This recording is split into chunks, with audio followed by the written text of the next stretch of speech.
आलोक जी हमारे साथ जुड़ गए हैं, जो सीएनबीसी आवाज के पूर्व संपादक रहे हैं। आलोक जी, ये जो सवाल अभी वासिम मिस्त्री जी ने उठाया है, अगर उससे थोड़ा सा आगे बढ़ के अगर हम बातचीत करें, नरेंद्र मोदी के बारे में कहा जाता है कि वो इस बात की परवाह नहीं करते हैं। उनको जो फैसला लेना होता है वो त्वरित गति से फैसला लेते हैं, और पार्टी में सलाह मशुरा करना हो, कैबिनेट के सलाह मशुरा करना हो, इससे वो उससे ज्यादा प्रभावित नहीं होते। क्या अजय मिश्रा वाकई इतने बड़े नेता हैं कि नरेंद्र मोदी जी को लगता है कि अगर इनके बगैर हमारी कैबिनेट नहीं चल पाएगी, और अगर ये हटा दिए जाएंगे तो भारतीय जनता पार्टी को उत्तर प्रदेश में नुकसान होगा? क्या ये पॉलिटिकल कंपल्शन है, या जिस ओर वासिंद मिश्र जी इशारा कर रहे हैं कि राज्य सरकार और केंद्र सरकार दोनों के बीच में कुछ कॉन्ट्रडिक्शन है, जिसका नतीजा ये को पत्थर बने हुए हैं? नहीं, देखिए, राज्य सरकार का तो कोई लेना देना नहीं है उनके पद पे बने रहने से। उनके पद पे बने रहने का फैसला तो एक ही आदमी को करना है, और वो पद से हटने का या बने रहने का फैसला, उसमें राज्य सरकार का कोई हाथ नहीं हो सकता है। और अगर राज्य सरकार का हाथ हो सकता था तो ये केंद्र में मंत्री बनने से पहले से अजय मिश्रा टेनी, जहां तक मुझे जानकारी मिली है बातचीत में, वो योगी आदित्यनाथ के घोषित विरोधियों में से एक थे कि जो राज्य में उनके खिलाफ आवाज उठाते थे। रहा सवाल नुकसान का, मुझे नहीं लगता है कि अजय मिश्रा टेनी को हटा देने से भारतीय जनता पार्टी को एक सीट, जिस सीट पर वो खुद सांसद हैं, उसके अलावा कहीं कोई नुकसान होने जा रहा है। कि वो इतने बड़े नेता हैं कि नरेंद्र मोदी के सामने खड़े हो जाएंगे और नरेंद्र मोदी को नुकसान हो जाएगा, और टेनी जी इस वजह से नरेंद्र मोदी उनको नहीं हटा रहे हैं।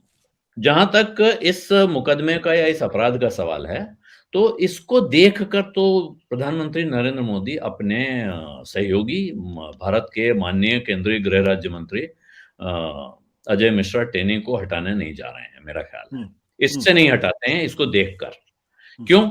क्योंकि जिस दिन वो मंत्री बने थे, उस दिन भी उनके खिलाफ एक गंभीर अपराध का मामला अदालत में लंबित था। लंबित क्या था? 2018 में उसका फैसला आ चुका है, वो फैसला रिजर्व है।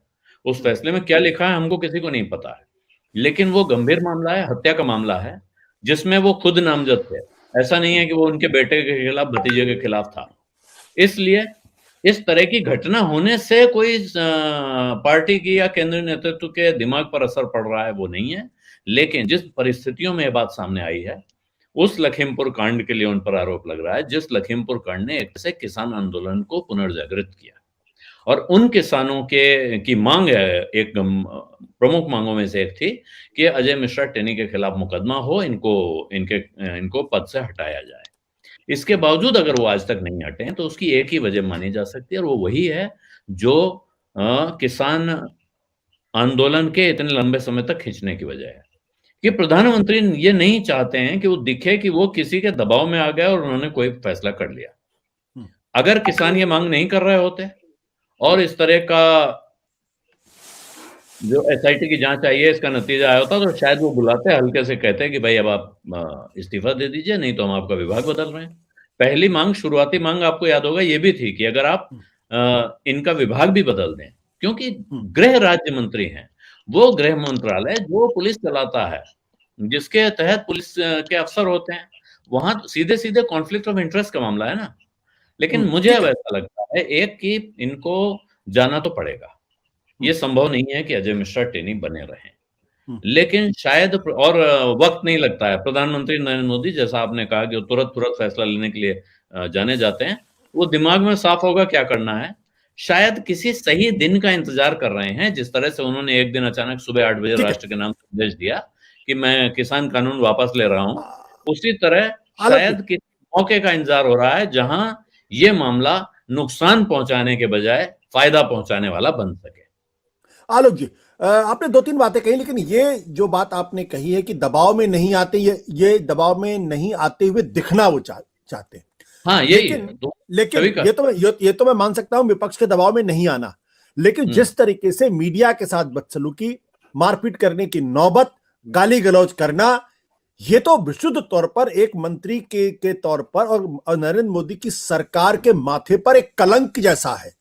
हाँ, उसके बाद भी उनको बनाए रखना, उसके बाद भी बनाए रखना। हाँ, किसी अन्य मामले में सिर्फ इतना कांड ही किसी मंत्री की कुर्सी लेने के लिए काफी था। उसके पीछे का आपराधिक इतिहास होने की कोई आवश्यकता नहीं थी। जिस अंदाज में उन्होंने कल पत्रकारों के साथ व्यवहार किया है, इस तरह का एक वीडियो आ जाना किसी और सरकार में मंत्री की कुर्सी ले लेता। लेकिन इस वक्त वो नहीं हुआ है। उसकी वजह एक ही है कि ऐसा करके या वैसा करके नतीजा तो वही निकल रहा है ना कि भाई सामने वाले अचानक खड़े हो जाएंगे कि भाई हमने मोदी जी को झुका लिया एक और मोर्चे पर, हमने एक और मंत्री का इस्तीफा ले लिया। ये सरकार कमजोर दिखना नहीं चाहती है, भले ही अंदर से इनके मन में ये आ रहा हो, रोज आता हो सुबह कि आज अजय मिश्रा टेनी का इस्तीफा ले ही लूं, लेकिन अब वो किसी सही मौके की तलाश कर रहे हैं, मुझे ऐसा लगता है। सत्य हिंदी का ऐप डाउनलोड करें गूगल प्ले स्टोर पर।